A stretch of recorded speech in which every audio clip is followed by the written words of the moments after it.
Okay, it's been well over a month, so it's time to give you some updated Dynasty wide receiver rankings and tiers. Do us a favor, go ahead and drop a like to show some love. Subscribe if you like Dynasty content. And I want you to comment down below, who is someone you're putting all of your belief behind this year that will skyrocket up in Dynasty rankings?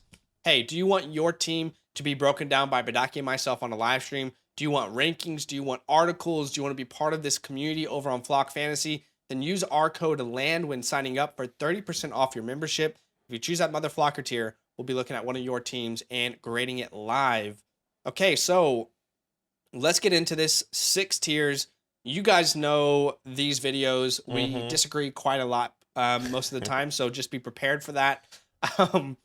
Here's what I will say just before we get into it, Badaki. I feel like tier 5 and tier 6 for me are like super fluid. I feel like tier 5 and tier 6 are super fluid. There's like 20 names almost that I feel like you could fit into a tier 5 into a tier 6. It's almost like wide receiver 20 and like wide receiver 24 and above. It feels like there could be let me say this better. Like from wide receiver 25 to 40 in Dynasty, feels like it could be 30 players. Do you know what I mean? Yeah, I definitely hear you. I definitely hear depending on your point of view. So why don't we go ahead and start in tier 6? And I think we should get to the nitty gritty. A lot of times we talk so heavily through tier 5 and 6. So what I would suggest is maybe let's leave that for tiers 1, 2, 3, and 4.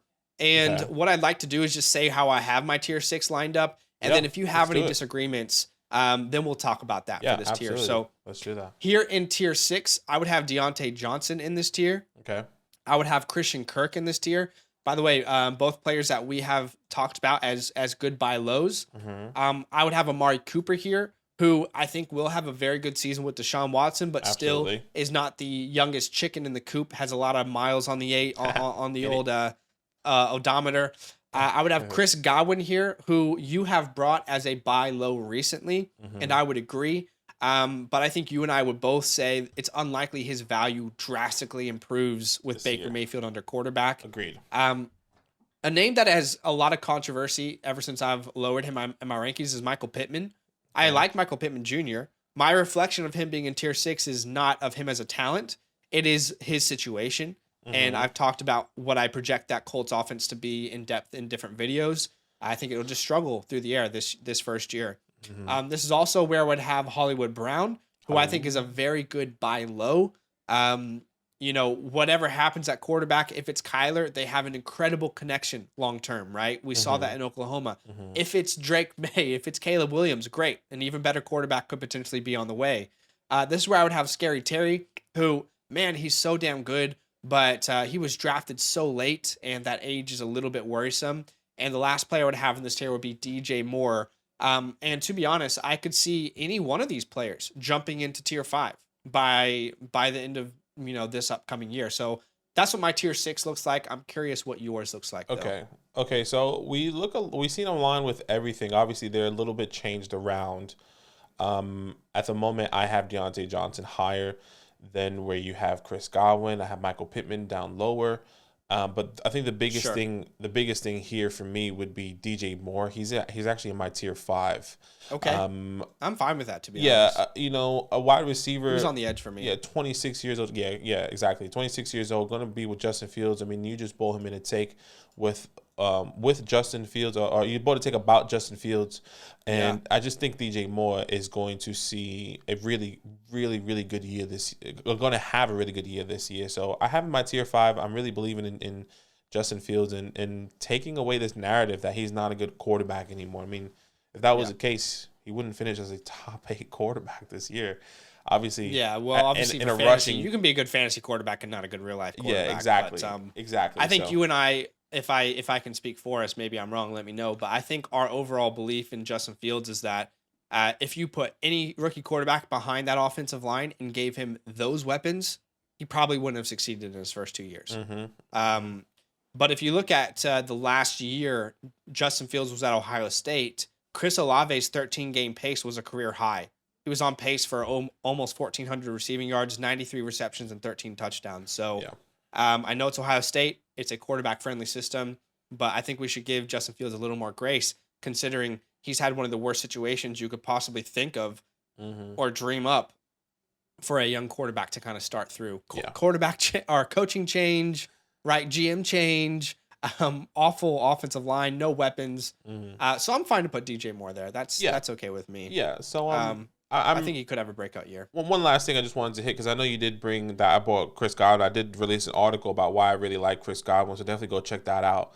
But just to kind of give you insight, I think a lot of people are underestimating how a veteran, he's a veteran now, right? 28 years old. Yeah. And it's essentially his last year of his contract, where the Bucs do have an out, and I do believe that they're going to probably walk away from him, obviously with potentially Caleb Williams and or Drake May coming in here, and he can go to a high 27 by the way. Yeah. Okay. So 27, he can go to a high-powered offense coming into the 2024 year, and I think a lot of people are kind of disregarding that. So if you can get Chris Godwin on a low right now before the season ends, it's going to be great, and maybe his value is going to drop even lower once we see how bad this offense is with Kyle Trask and Baker Mayfield. Okay, here in tier 5. You've got DJ Moore there. We'll meet in the middle. I'll add him up. We'll just kind of give you that one there. Debo Samuel, I would have here. Okay. I'm a little bit concerned about Debo Samuel. There was this 1 year, obviously, where he was incredible, but with CMC being there, I don't see CMC being how do I say it? Debo and CMC feel like the same timeline to me. It's not like CMC is going to die off before Debo, and it feels like, from everything we've seen, all indications point towards CMC being the Debo Samuel role now, which means that Debo will still get his, but I think his upside is a little bit capped. Yeah. And as he ages, I just don't think that gets better. Yeah. This is where I would have George Pickens, who I love. But obviously we need to see the Kenny Pickett breakout to believe that he can support multiple fantasy receiving options. I'll put Calvin Ridley here myself. I think he's going to have a breakout year. One of my biggest buy lows all last offseason, and I think a lot of people are reaping the rewards now. I would have Brandon Ayuk here. I would have Zay Flowers and Devontae Adams. And then the last person I would have in this tier would be Jahan Dotson. And, for me, when I think about Jahan Dotson and Terry McLaurin, I've found it difficult to really put any more than one tier between these two guys in my rankings.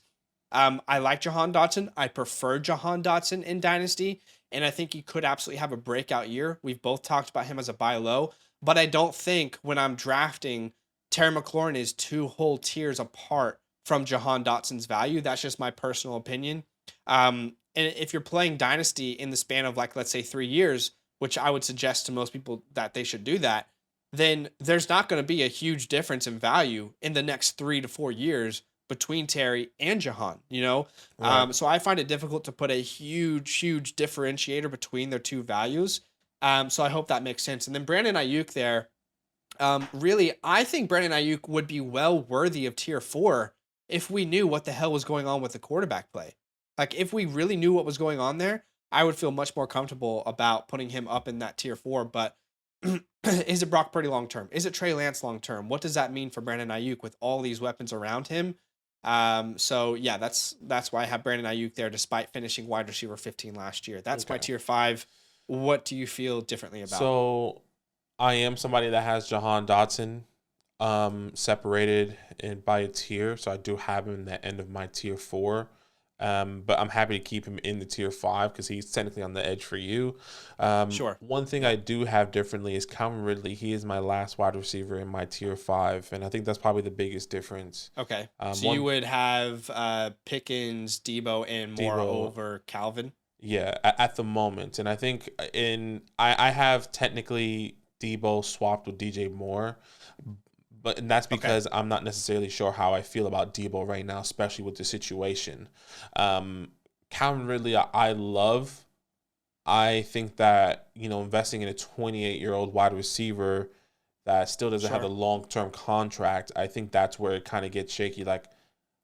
Calvin Ridley, the talent is phenomenal, but when I think of my longevity of my team, and I think of someone that's gonna, is he gonna be hopping around, or is he just gonna stay with Trevor Lawrence for the next 3 years? If he gets a 3-year contract with the Jags, I'm really locked in, and I know we can't really do that too much about fantasy. And I think that was the same thing, the same questions I had about Hollywood Brown, and that's still the question marks I still have about him. I hear you. I'll just play devil's advocate here a little Mm-hmm. bit, because I think like everything that you just mentioned, it all comes down to your belief in Calvin Ridley as a talent. Really, like at the end of the day, that's really what it comes down to. I think, to me, Hollywood and Calvin are in two different spheres of talent. I think Calvin Ridley is he is a talent to be a top 10 wide receiver in the NFL. Hollywood Brown is more like a top 20 wide receiver in the NFL. That's his ceiling to me, even though I think he could be better for fantasy. But when it comes down to it, I'll play devil's advocate here. Why would Calvin Ridley not succeed in Jacksonville? I'm asking you, Badake. I'm also asking everyone in the comments. Let me know, why would he not succeed based off of what we've seen? And I understand the whole, he's going to be 28, right? He's older. But the opposite side of that coin is, well, guess what? He has 2 years where he hasn't taken hits, where he hasn't put injuries on his body, where he doesn't have the mileage that these other wide receivers do. So you could see Calvin Ridley be one of these wide receivers who at age 32 is playing like a 29-year-old, right? I mean, or a 30-year-old. So to me, again, thinking in Dynasty in the span of 3 years, I still think we have 3 very good years from Calvin Ridley. And knowing how important, like, there is no valuable wide receivers in free agency this year. Calvin Ridley is not going to find his way to free agency, in my opinion, because of the form I think he'll be in and how the connection he'll have with Trevor Lawrence. They will be forced to sign him long term. Otherwise, he'll be the number 1 free agent potentially, you know? So I hear you, but that would be my opposite side of the spectrum, where it's like, let's remember who he is as a talent, what he's done ever since he entered the NFL. First year, 10 touchdowns as a rookie, you know, and he's just progressed since then. So that's just the opposite side of the coin for me. No, and I hear you. I hear you. And for me, it's just still a lot of question marks. And I think of, obviously the situation's different, but I think of, like, you know, we really love Deshaun Watson, and it took him a little bit to get his feet wet. And I think we're going to see that with Calvin, and he may not be this top guy immediately, but maybe in the second half of the season. You know, as much as he is probably in OTAs or mini camps and probably throwing Trevor Lawrence, like, how true is that? How good is that connection, right? And we're going based off the history and the production, but not necessarily understanding what's truly going to be happening in this offense. I think one thing for me with Calvin Ridley as well, not saying that he's not an elite wide receiver. He was with an elite wide receiver in his prime, left in the second. That first year without Julio, that was the year that he went on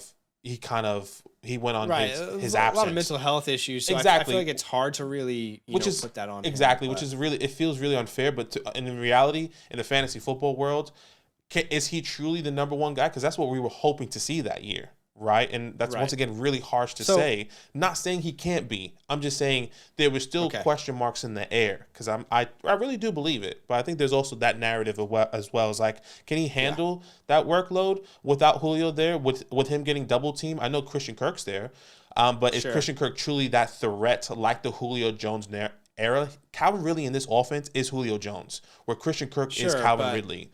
So. Yeah, well, look, I think we might just agree to disagree on this one. I think comparing him to the Deshaun Watson situation, to me, like, respectfully, I don't think it has any merit. 2 completely different situations. I mean, if you don't have an entire offseason and what the quarterback position means to prepare versus what you need to do as Calvin Ridley to prepare, I think those are 2 completely different situations. And I know you were like, yeah, maybe he doesn't have OTAs. I feel like you're discounting, to be honest, what being at camp means, having the playbook, building that connection. I think you might be discounting it myself. And if we have, let's say, Stephon Diggs and Tyreek Hill at age 29 going to be 30 in our tier 3, then I don't see why Calvin Ridley shouldn't have the respect of, you know, potentially being in that tier 4 next year. Anyway, but so let's move on to tier number 4. And let's see where we might agree or disagree in this tier. This is where I would have Cooper Kupp, very difficult wide receiver to assess in Dynasty at the moment. What I would say is, if anyone out there has Cooper Kupp in their top 3 or 4 in their redraft rankings, and you don't have him in the top 24 of your Dynasty rankings, then something's not lining up, right? I mean, he's not going to lose value this year. If anything, if you want to get off him, this is the year to get off of him, right? This is where I would have Jerry Jeudy, who I think could have a very big year. But I would still, at this very moment, probably prefer Jordan Addison, who is just stepping into his career, who is in the perfect scenario complementing Justin Jefferson, where we're not in what our 4th year. We're in our 1st year. We look like a good wide receiver prospect who's in the perfect situation to complement Justin Jefferson. I would prefer Jameson Williams. I think he's going to absolutely have a great year once he comes back from that injury. To me, the Lions showed belief in him by not drafting a wide receiver, by not really bringing in anyone who's very important in free agency, right? They didn't bring in the Juju. They brought in a Marvin Jones who's, you know, on his last leg. This is where I would have Quentin Johnson. I know you and I disagree on him, but I would prefer at this very moment Christian Watson over Quentin Johnson. I'm not going to say that that's right or wrong. It's just my personal preference. And then the last player in this tier for me would be Treylon Burks, who, you know, honestly, guys, when you look at this tier 4, I think Cooper Kupp, because of the age factor, he would be solidified at the end. But when it comes to Treylon Burks all the way to Jerry Jeudy, I think there is so much room for you to, you know, move this around and rank them how you envision this year going, how you envision their value rising from here to next year. So again, there's about a 6 to 7 place, you know, gap there where you can rank them however you want, in my opinion. Yeah, no, that's fair. That's fair. Okay. So essentially, we, once again, very similar, just set up a little bit differently. I do have Quentin Johnston in this tier, but when I have Quentin Johnston, that's not normally where I have Jackson Smith and Jigba, which I know we're probably going to disagree. So I'm happy not to, you know, talk about that.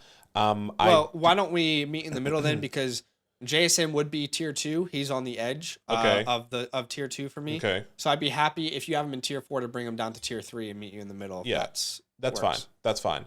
I do have Treylon Burks at the end of this tier, but obviously, like I said, I had Jahan Dotson in tier 4.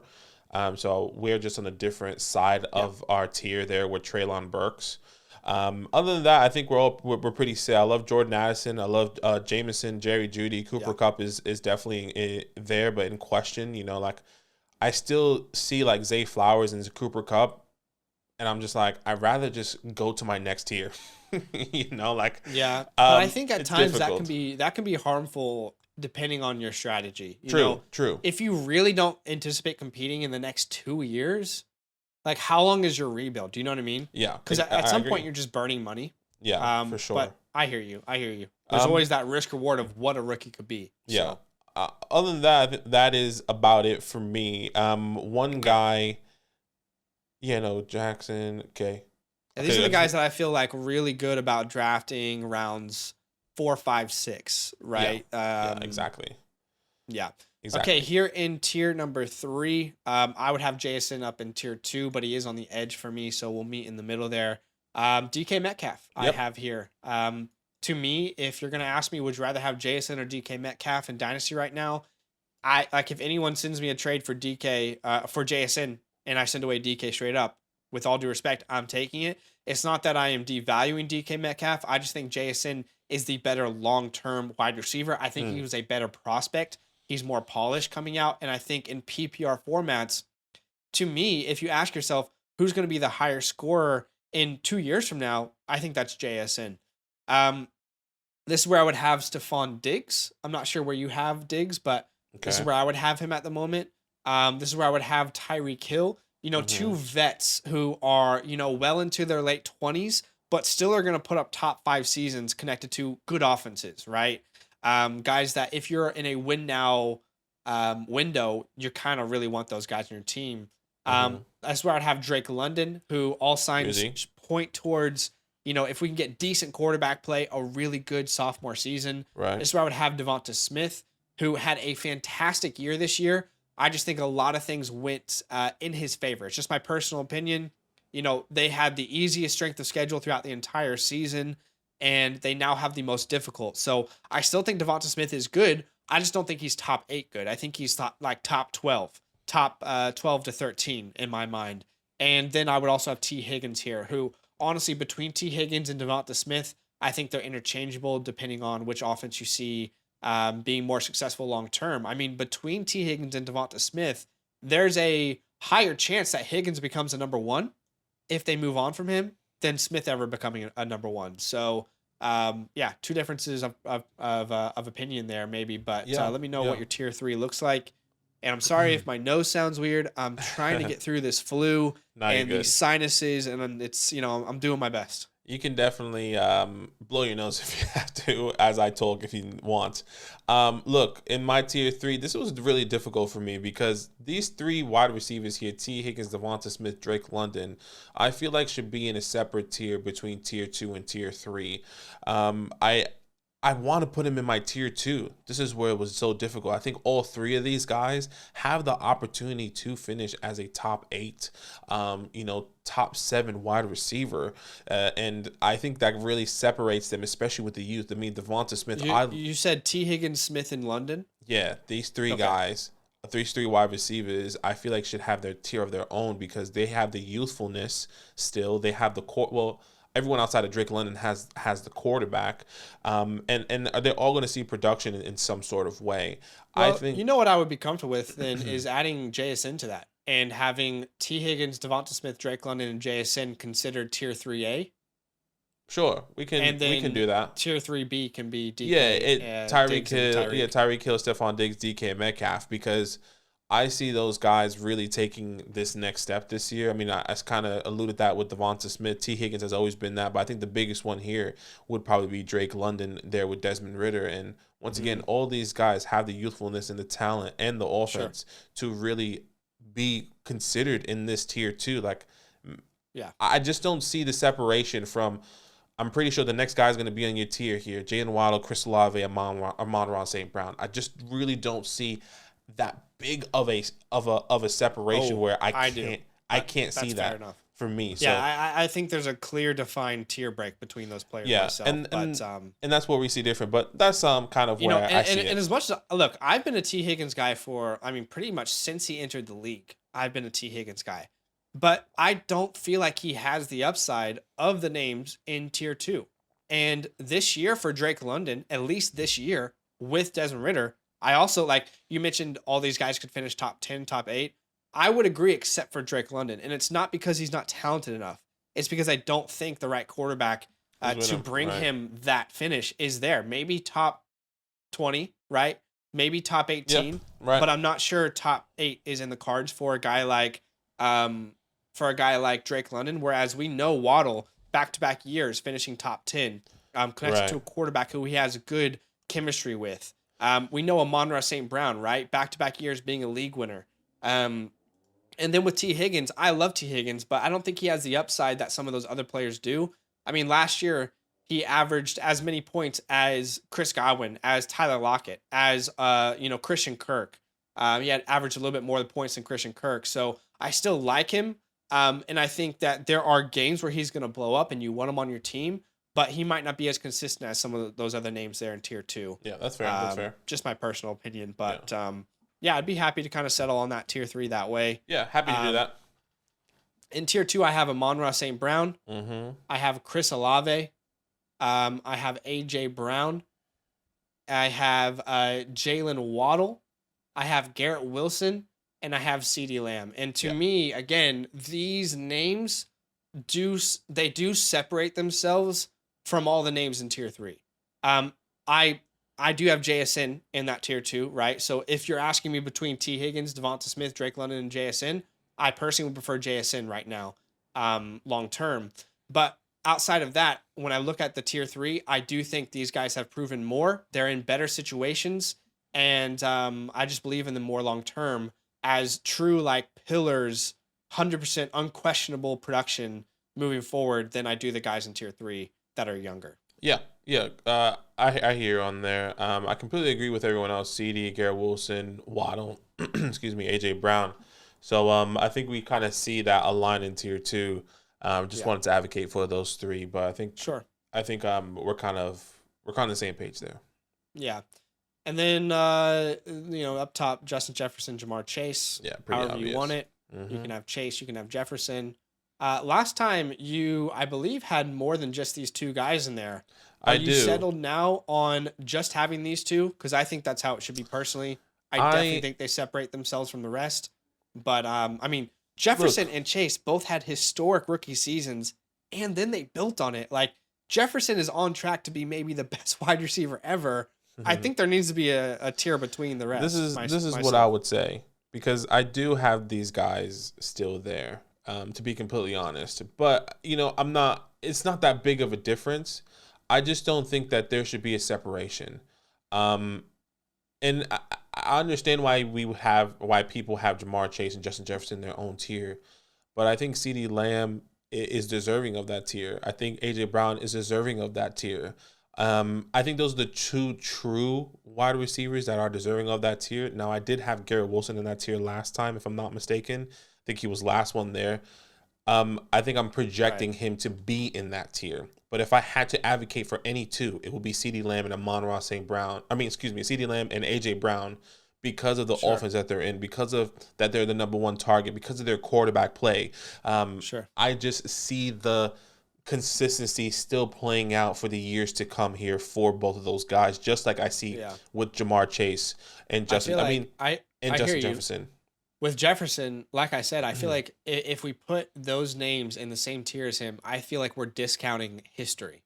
Like, he's truly been historic.